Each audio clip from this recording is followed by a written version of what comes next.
గత కేసీఆర్ ప్రభుత్వంలో క్రిస్మస్ పండుగ సందర్భంగా పేద క్రైస్తవులకు, దసరా సందర్భంగా మహిళలకు, రంజాన్ సందర్భంగా ముస్లింలకు బట్టలు పంపిణీ చేసేదని, కానీ నేడు ఏర్పడ్డ కాంగ్రెస్ ప్రభుత్వం ఏ పండుగతో సంబంధం లేనట్టు వ్యవహరిస్తుందని భూపాలపల్లి మాజీ ఎమ్మెల్యే గండ్ర వెంకటరమణారెడ్డి అన్నారు.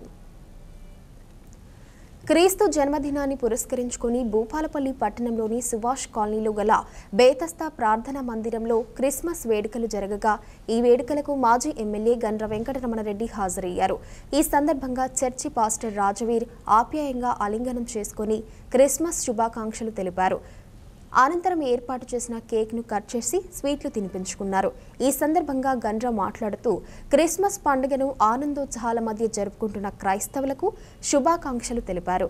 ఈ కార్యక్రమంలో వారితో పాటు మున్సిపల్ చైర్పర్సన్ సెగ్గం వెంకటరాణి, పలువురు బీఆర్ఎస్ కౌన్సిలర్లు, పార్టీ నాయకులు పాల్గొన్నారు.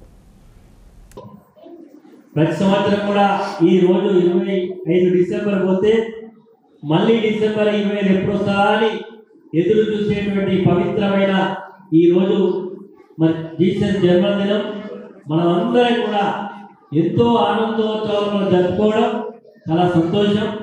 అదేవిధంగా ప్రతి సంవత్సరం కూడా మీ ఈ యొక్క క్రిస్మస్ వేడుకల్లో పాల్గొంచుకునే అవకాశం కల్పించినటువంటి మా రాజేంద్ర మాస్టర్ గారికి మీ అందరికీ కూడా మరొకసారి క్రిస్మస్ శుభాకాంక్షలు తెలియజేస్తాం.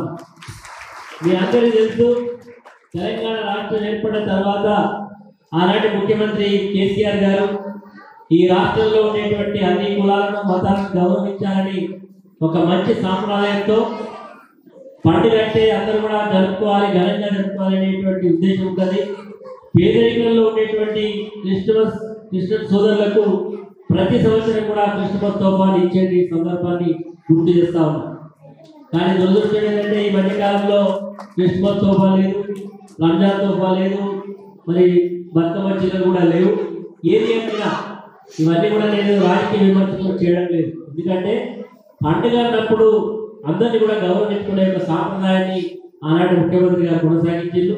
ఇప్పటికైనా ప్రభుత్వం, ఎందుకంటే క్రిస్మస్ వేడుక జరిగే సందర్భంలో క్రిస్మస్ 3-4 రోజుల ముందే ఈ జిల్లాలో ఉండేటువంటి పాస్టర్లు అందరూ కూడా కలిసి ఒక మంచి మీటింగ్ లాగా పెట్టుకొని అన్ని కూడా జరుపుకొని ఆ క్రిస్మస్ అడ్వాన్స్ అనే శుభాకాంక్షలు జరుపుకొని అక్కడ అందరికి కూడా చర్చలు ఉంటాయో వాళ్ళందరికీ కూడా గిఫ్ట్స్ ఇచ్చి పంపించి ఒక మంచి సాంప్రదాయం చేయడం జరిగింది. అది కొనసాగించాలని మరొకసారి కోరుకుంటూ మిమ్మల్ని అందరినీ కూడా ఈరోజు యొక్క శుభ సందర్భంలో కలుసుకోవడం నిజంగా నాకు అదృష్టంగా భావిస్తాను.